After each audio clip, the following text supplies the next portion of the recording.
Hadis yang diriwayatkan oleh Imam Bukhari dari Aisyah radhiyallahu anha, beliau bercerita tentang kisah di mana Nabi Muhammad sallallahu alaihi wasallam sedang diproses oleh Allah untuk kembali kepada Rabbnya, kepada Allah Ta'ala. Radhiyallahu anha mengatakan, inna Rasulullah sallallahu alaihi wasallam kana baina yadayhi raqwatan aw ulbatan fiha ma faja'ala yudkhilu yadayhi fil ma fayamsahu bihima wajhahu wa yaqul la ilaha illallah inna lil mauti sakarat summa nasaba yadahu faja'ala yaqul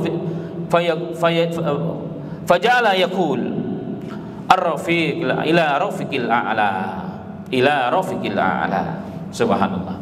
Aisyah radhiyallahu anha mengatakan, beliau orang yang menyaksikan kekasihnya, suaminya Nabi Muhammad meninggal di pangkuannya. Itulah Aisyah.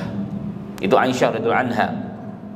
Beliau mengatakan ketika Nabi Muhammad sallallahu alaihi wasallam sedang menghadapi sakaratul maut. Karena sebelumnya beliau sakit, ya, beberapa hari sakit beliau. Dan saat itu di hadapan Nabi Muhammad sallallahu alaihi wasallam ada bejana kecil yang terbuat dari kulit yang isinya air. Maka begitu merasakan beliau rasa sakaratul maut, maka beliau celupkan tangannya ke dalam bejana tersebut dan diusapkan ke mukanya beliau. Dan beliau usapkan ke mukanya beliau seraya berkata, la ilaha illallah inna lil mauti sakarat. Dalam riwayat 3 kali, la ilaha illallah inna lil mauti sakarat, la ilaha illallah inna lil mauti sakarat.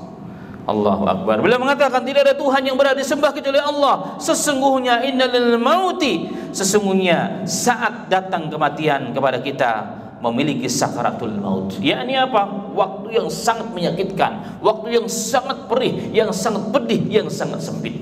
Itu bahkan dirasakan oleh siapa? Nabi kita Muhammad sallallahu alaihi wasallam. Setelah itu Rasulullah sallallahu alaihi wasallam dalam riwayat mengangkat tangannya sambil mengatakan ila rafiqil a'la, ila rafiqil a'la, kepada rafiq al-a'la, kepada Allah Subhanahu wa taala.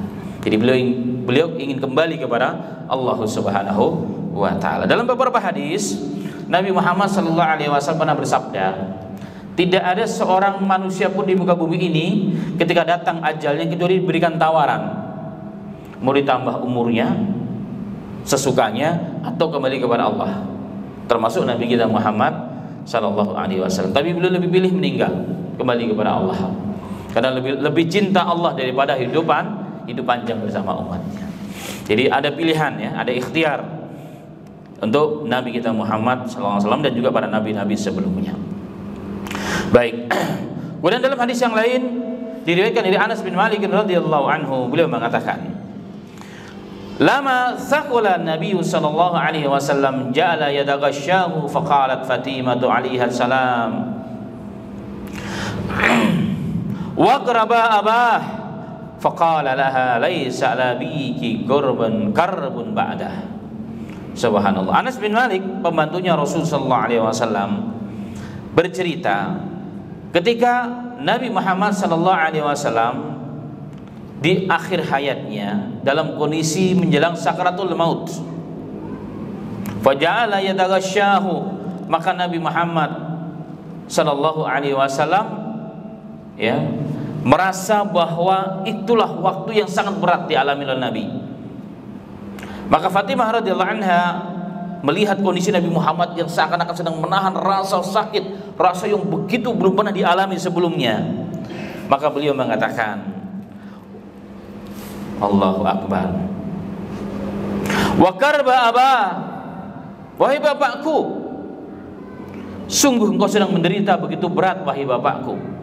Jadi melihat kondisi bapaknya sedang menahan rasa sakit yang sangat luar biasa. Ingat, beliau Nabi, beliau Rasul, manusia paling soleh, manusia yang paling bertakwa kepada Allah. Tapi dilihat oleh putrinya Fatimah, karena Fatimah datang ke rumah Aisyah menjenguk bapaknya di akhir hayatnya. Melihat kondisi seperti itu, maka katakan, Allahu Akbar, wahai bapakku, kau rasakan begitu berat penderitaanmu pada hari ini, wahai bapakku.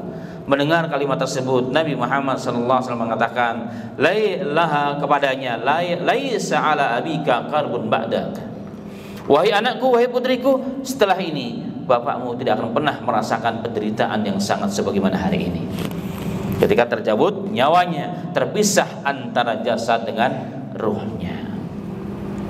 Kemudian dalam riwayat yang lain, Aisyah radhiyallahu anha dan hadis yang sahih, beliau mengatakan, "Ma aqbitu ahadan bihawni mautin ba'da alladhi ra'aitu min shiddati mauti Rasulillah sallallahu alaihi wasallam." Ini Aisyah radhiyallahu anha ketika melihat bagaimana proses tercabutnya nyawa dari Nabi Muhammad SAW, proses terpisah jasadnya Rasul dengan rohnya Rasulullah SAW, melihat bagaimana kondisi di hadapan matanya, di pangkuan Aisyah radhiyallahu anha. Apa kata Aisyah radhiyallahu anha? Ma aqbidu ahadan bihawni mautin. Aku tidak pernah iri setelah itu. Aku tidak pernah iri kepada siapapun dengan kemudahan saat wafatnya seseorang. Setelah aku melihat bagaimana Nabi Muhammad SAW meninggal dunia dalam kondisi merasakan sakaratul maut yang begitu sangat perih dan parah dan juga berat. Artinya Aisyah radhiyallahu anha yang tadinya iri dengan orang-orang yang mati dalam kondisi baik, tapi ketika melihat suaminya Nabi Muhammad, manusia yang paling bertakwa kepada Allah, begitu berat dirasakan, maka beliau sudah tidak takut lagi, tidak iri lagi dengan orang juga.